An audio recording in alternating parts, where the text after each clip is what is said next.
All right, so I am sitting here with Scott McEwen. My name is Chris Sajnog, retired Navy SEAL, and this is our new podcast called Downrange. And we are going to be talking about today politics in this election we have coming up very shortly. It is Friday, October 16th. What's going on, Scott?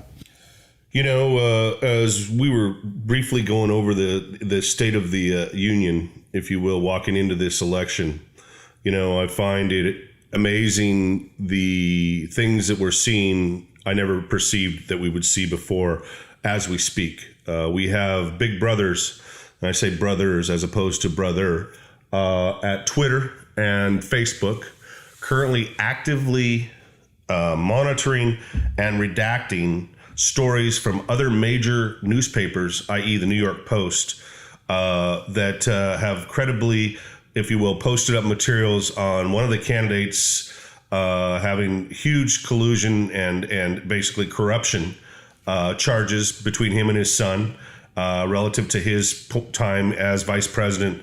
Millions, if not hundreds of millions of dollars are being identified as being subject to these corruption charges. And we have major left-wing, if you will, media outlets, social media outlets in the form of Facebook and Twitter that have not only taken down those stories of Hunter Biden corruption with his father, but they've also actively taken down the sites of the Kayleigh McEnany,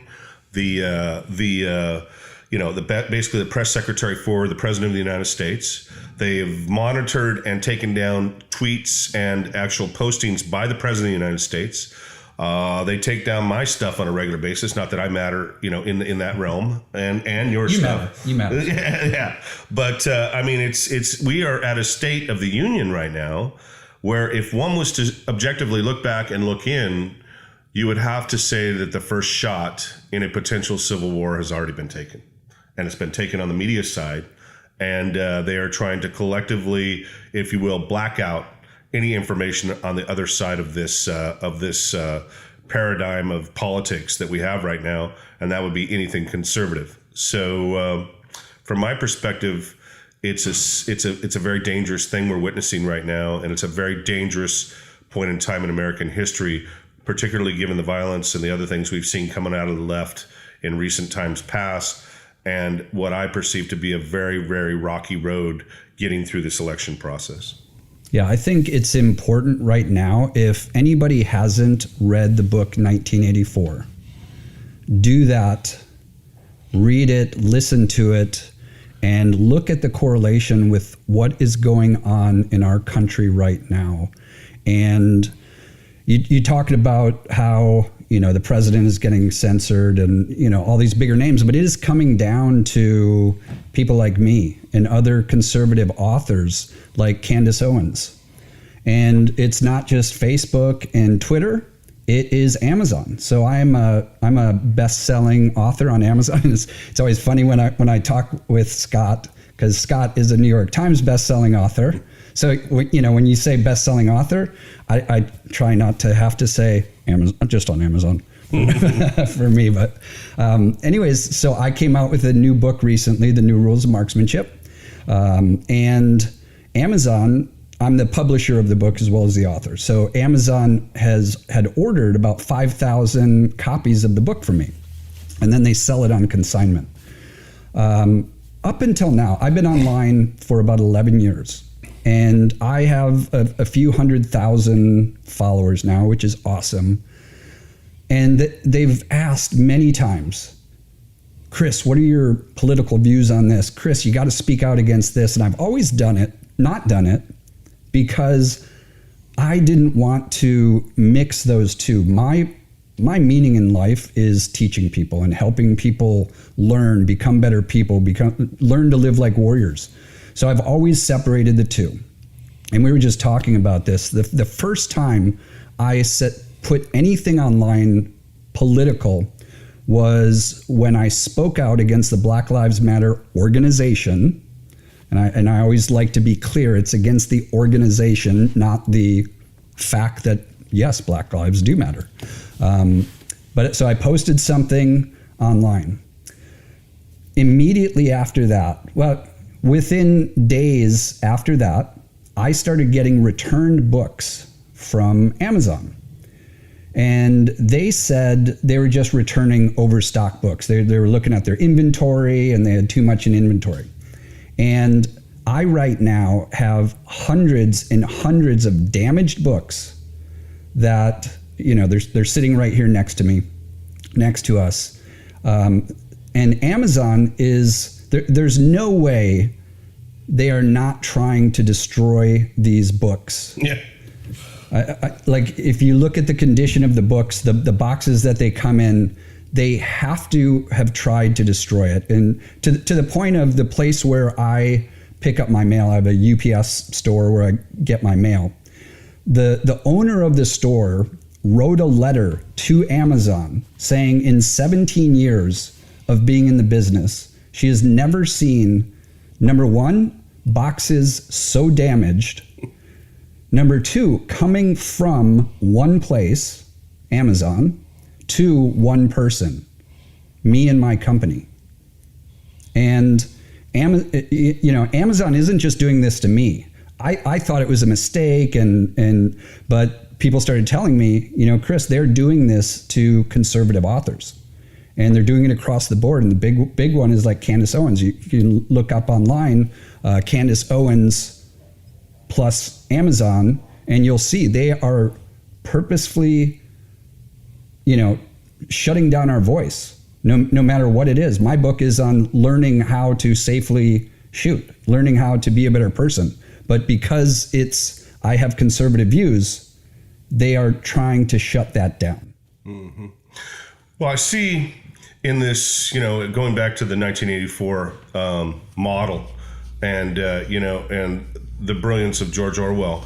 In 1984, they have a term called Newspeak, and it's become very, very interesting to see it, because what they try and do is they try and minimize, even if you see something and it's happening, exactly what's going on, they still try to say, well, that's not going on. And we see it so often now with such like the censorship you're talking about, or for example, the actual, if you will, left-wing city burning, looting, etc.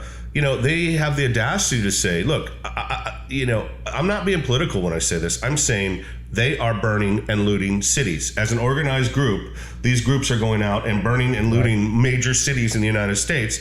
And the Democrats actually have the audacity to say, well, even though you see that with your eyes, even though you see those reports coming in with your senses and hear and see exactly what's going on, that's not really happening.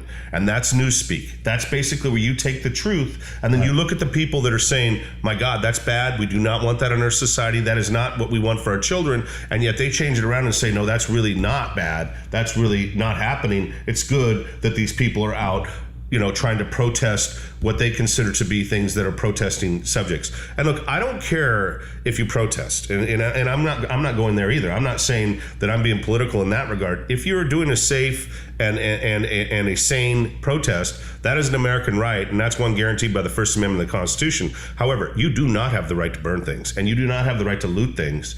And yet, those of us that say this is bad activity are being attacked for doing that. Candace Owens, there's a good example right there. She's saying, look, Black Lives Matter does not represent the black people. It does not represent the true movement of black people trying to make their lives better or improve their voice. In fact, it's the exact opposite. If anything, they're making it worse. Oh yeah. And so, and yet the left, who will neither support nor deny those groups, but say that for example, Antifa, one of the people running for president actually had the audacity to say Antifa is not a group, it's an ideal. And I thought to myself, oh really? Is that like the Nazis weren't a group, they were just an ideal? I mean, because if you're going to see that is so absurd to say that. That's once again, that's doublespeak. That's doublespeak. In 1984 terms, is exactly what that is, and that's where we are right now. That's where we are. Yeah, and if it really was, and I'm going to say again, I have no hate in my system. It just does not exist. But for people to say Black Lives Matter, yes, that's good. Black lives do matter. If that was the objective of this organization, was to, improve the lives of, Black people, and to, have less death. Make a difference. Yeah. If that's your goal, but you're focusing on, like, if we look at last year, maybe 14 people were involved in a white officer shooting a Black American. And if we were to, and I don't know the exact numbers, I'm just kind of, you can fact check my numbers, but generally they're close. If we took all 14 times that happened last year and just said, okay, you know what? Every one of those shootings was unjustified. They shouldn't have shot him. And just go off of that. But then we look at last year, how many Black Americans shot and killed other Black Americans? And it's like 7,000 people. What if we looked at the health of, Black Americans and all Americans? Our health is terrible. That's the number one killer right now in the United States is, diabetes, and certainly amongst Black Americans, for sure. Yeah, things happening from that. So if you care about Black lives and that is your goal, you're focusing on the wrong thing. If you're pointing at, if you're like LeBron James saying, oh, we're being hunted down like animals. Really? Like, if that's what you're focusing on, but you're not going to talk about, hey, let's stop shooting each other. Yeah. What a concept. And then I think in this grand scheme of, if you will, once again, going back to where we're at, moving towards this election, what concerns me is that the press is not just giving a pass to one side in this argument. They are giving free rein to one side in this argument. And I see situations where people are very upset, about the lack of prosecution, for example, for some of these people that are burning Oregon. I mean, I'm from Oregon originally. I'm from Eastern Oregon. I'm not from Portland, but I'm from Eastern Oregon, the mountains, kind of thing. And so, I mean, it's a much more conservative part of the state than, for example, the western part of the state where Portland is, which we find many, many times in different parts of California or even Washington as well. That being said, they are basically not charging these people with crimes, and these people that are burning the city, that are causing this chaos and everything else. And there are also situations where the press is covering up the fact that all these fires that were set in Oregon, a large number of those fires were arson set fires. So you don't charge the people for burning in cities, and you have people going out to the country and starting these massive forest fires, which have burned so much of the West this year, in California, in Oregon, in Washington, more than historically we've ever seen in Oregon since I can remember. And you wonder why these fires are starting with these lack of prosecutions. And once again, if you give these people a pass to do these things in these cities, then why won't they go to the country or the forest and do the same thing again? And don't you then have a situation where you're basically promoting anarchy? And if you're promoting anarchy, then there's only one step that comes down, unfortunately, to stop the anarchy, and that involves either the police doing their job or some type of revolutionary act within the populace. Yeah, Heaven forbid. I'd say allowing the police to do their job. Right. Because the police are trying to do their job. I agree. And they're not being allowed. And they're being prosecuted when they do. They're being literally, these guys step up and do what they're supposed to do in some of these situations. They're being prosecuted in cases that I believe are completely fair and reasonable. I mean, you could just see it right off the bat. They're fair and reasonable. I'm not talking about George Floyd, okay? So anybody out there says, oh, well, he's promoting. I'm not promoting what happened with George Floyd or something of that nature. But I am saying a lot of these other shootings that knee-jerk reaction or police action to try and stop these rioting, that the knee-jerk reaction is that the LEOs are wrong for what they've done is absolutely wrong. And and then what happens? You get, like we saw in Los Angeles, these punk kids that are pretty impressionable anyway, believe getting the police is okay. They go up and do an execution style shooting on two cops just sitting there in their car. And so I think that, while those two acts, might not be directly related. There's certainly an interrelational, situation. And I believe that if you let this stuff go on, it will just get worse and worse and worse. Yeah. So one of the things I believe is when these tragic events do happen, anytime anybody gets shot, and certainly if they die, that's tragic. Should be in anybody's mind.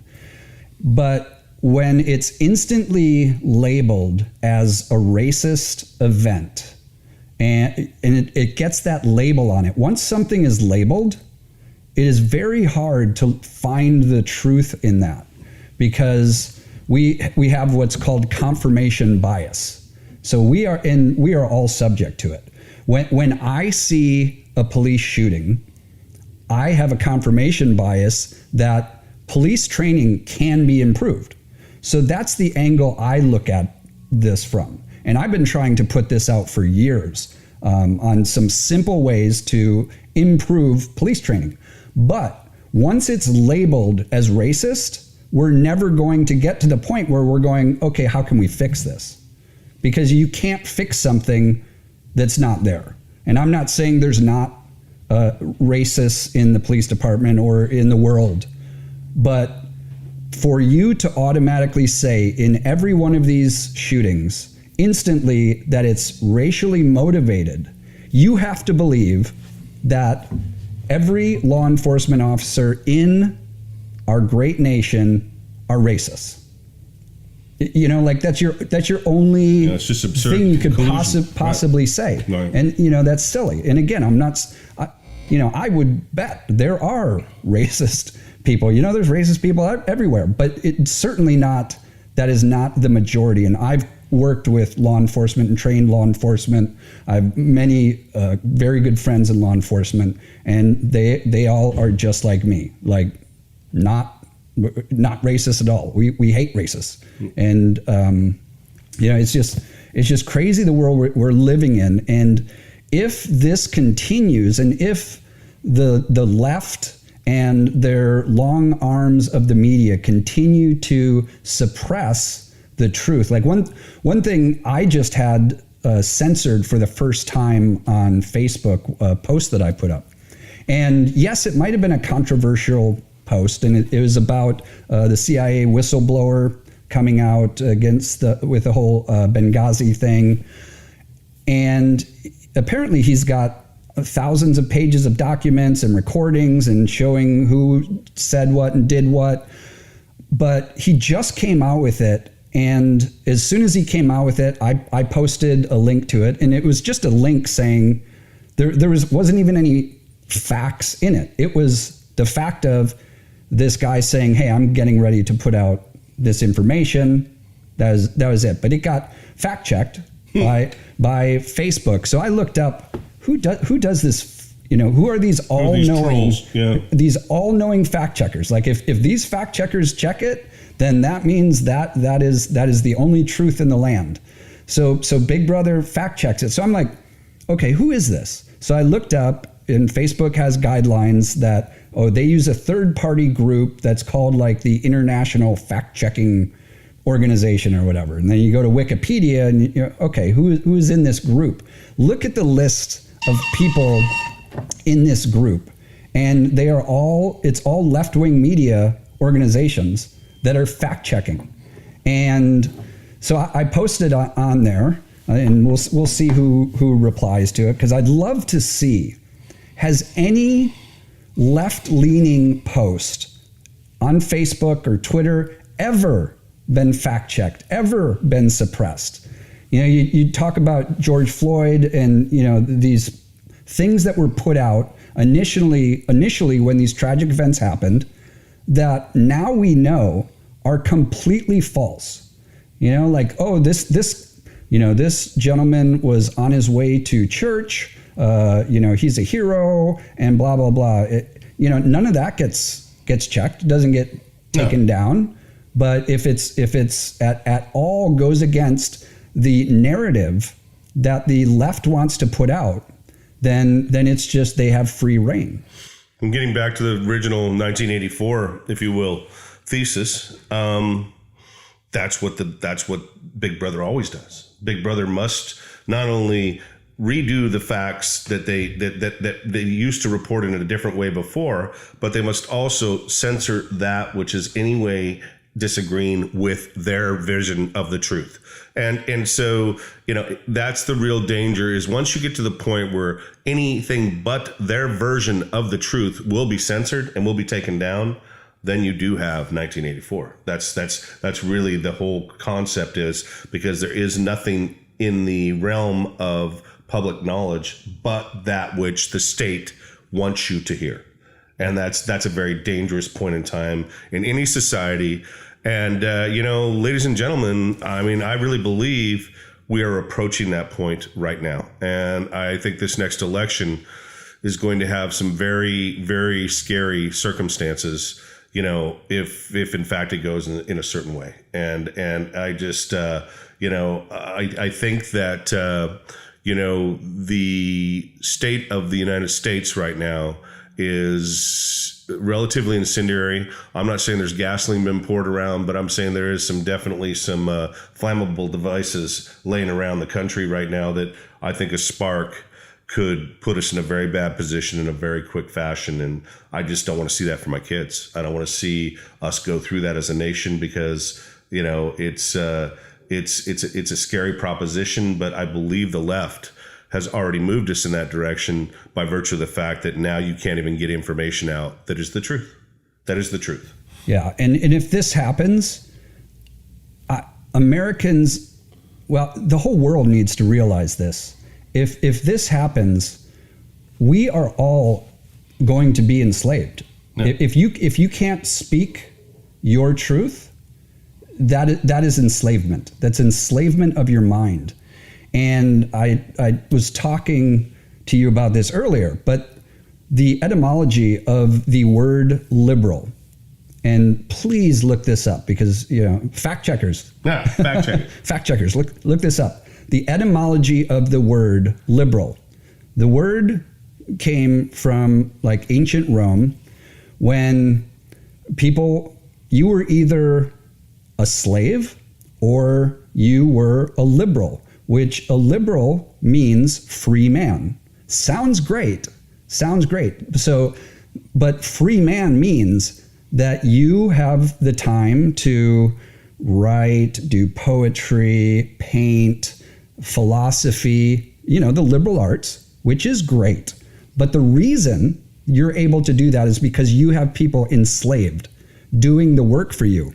And I believe right now today, if you look at liberals right now and the policies that they are promoting and the vision that they see, is a bunch of people enslaved to them. And they're sitting in their ivory towers, and they're able to just continue to think and do their liberal arts and have all of America enslaved to them, doing the work for them.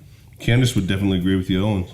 Yeah. And then on the opposite side, Abraham Lincoln started the Republican Party. He started the Republican Party essentially to stop slavery. So we've got one side, the Republicans, who are anti-slavery. That's, fact check that, please. No. I'd love to see somebody. Actually, Abraham Lincoln didn't start that. Oh, he didn't free the slaves. He wasn't a Republican. I'm sure all of that. Somebody will find some way to fact check that as wrong. But who were the plantation owners in the South? Democrats. No doubt. They were all Democrats. And you know what? Today, they still are. Yeah. And they're not physically enslaving people anymore, because the Republicans made sure that doesn't happen. But they are mentally enslaving people and keeping them, in virtual chains. Yeah. And ghettos. They're keeping them there. And, that is not right in my book. And that is why about a month ago, when the 2 LA deputies were gunned down, that I finally had to speak out and start speaking out to help the greatest country on God's green earth. I agree 100%, and Chris and I have been around this planet, and Chris has done it with a lot more armament than I did, in various forms and deployments and work that he's done. But we've both seen the same stuff around the world. And, and for example, right now in Benghazi, when the liberals have their grand plan to make the Arab, if you will, world better and do the Arab Spring, right now you can go to Benghazi at any given day and they are selling slaves on the street in Benghazi. They're selling slaves. There's people being sold to enslavement on the street in Benghazi as we speak. And so you tell me that liberal, if you will, utopia that, for example, Hillary and Obama were allegedly trying to create in Benghazi, which led to the deaths of a couple of our friends, Ty and Glenn, that's the world that they had in mind. Because I'll tell you right now, it is not. And we better be very careful because these people are coming, and they're coming very soon, and they're already taking the First Amendment, and the only way they can keep the First Amendment is to go after the Second Amendment. And trust me, that's their next move. Yeah, and it's interesting to think, because that is without doubt what's going to happen if Biden and the most liberal senator ever known, and fact check that. That's another one. And then Biden, I don't think he's got too long in office. No, I think he'll be, and that's why Pelosi's coming doing this 25th Amendment thing. Yeah. It's not for Trump. Yeah. It's because she knows that it's going to be a Harris presidency. But it's interesting to think what's going to happen if they defund the police. And they take what group is now going to come take away my guns? Right. What do you? Well, that's really the question, and we kick that around a little bit. Is the scenarios for the government to try and enforce their you give up your guns thing.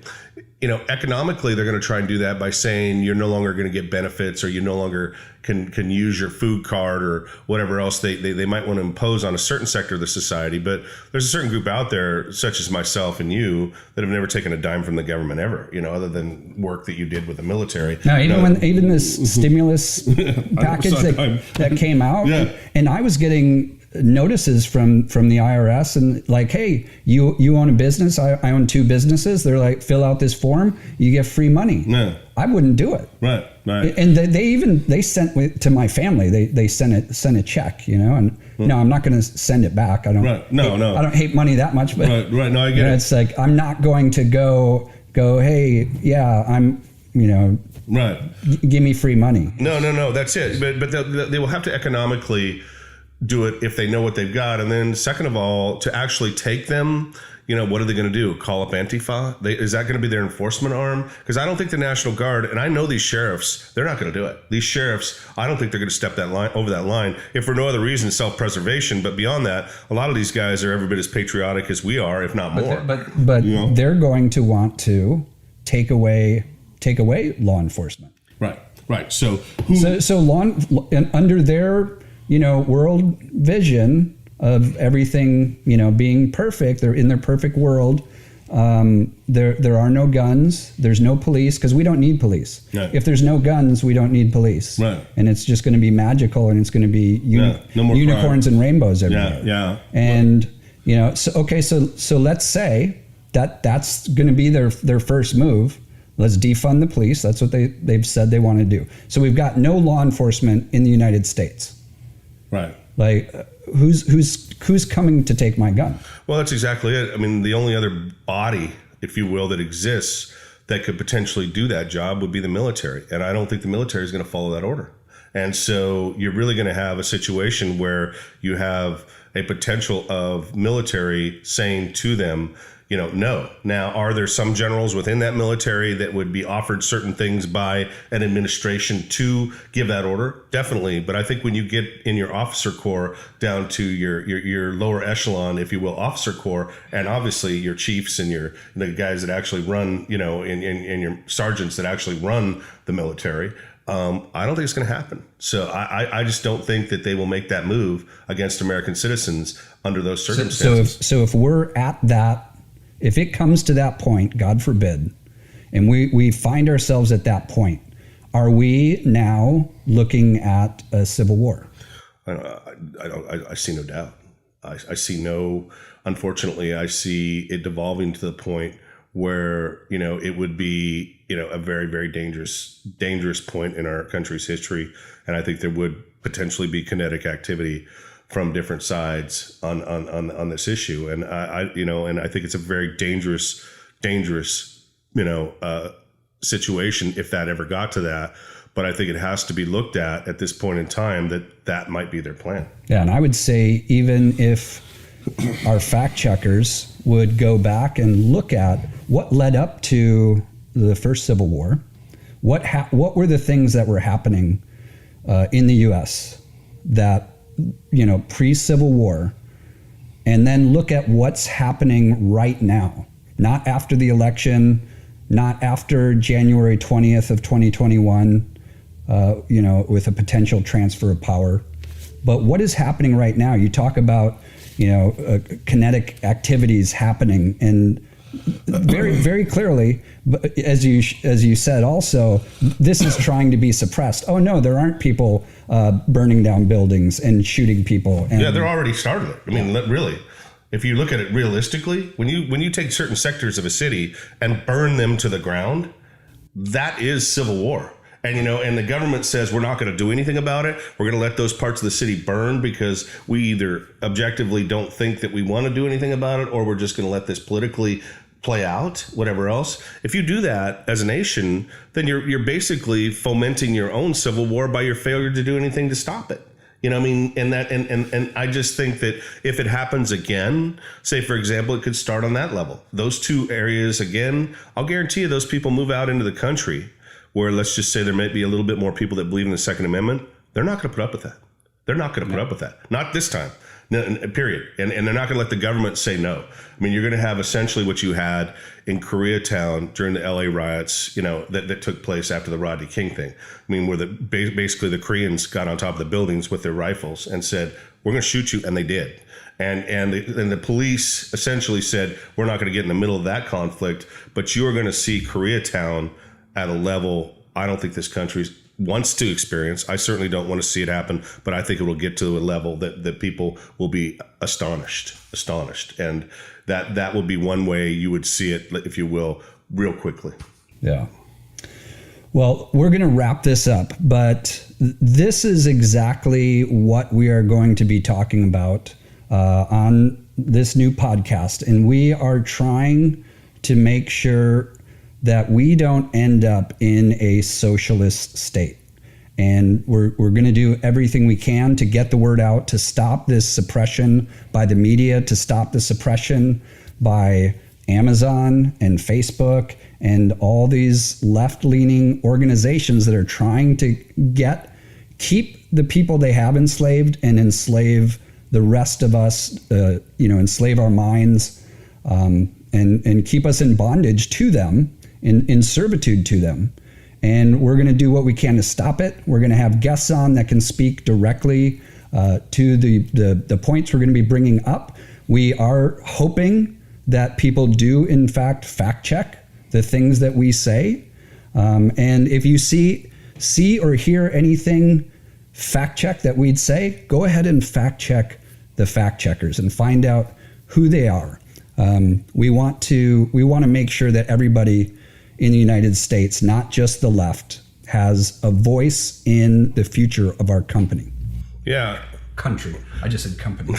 Well, and I think too is what Chris and I agree on at the end of the day is, this is an amazing country, and we have an amazing constitution.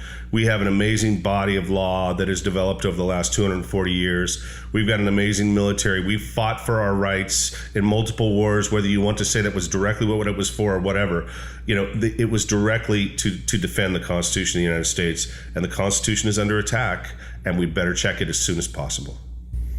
All right. Well, thank you, Scott. This has been awesome. I'm looking forward to our next one. This is episode number 1 of Downrange, and we are going to continue on. If you've enjoyed what you've heard here, please support our voice by sharing this.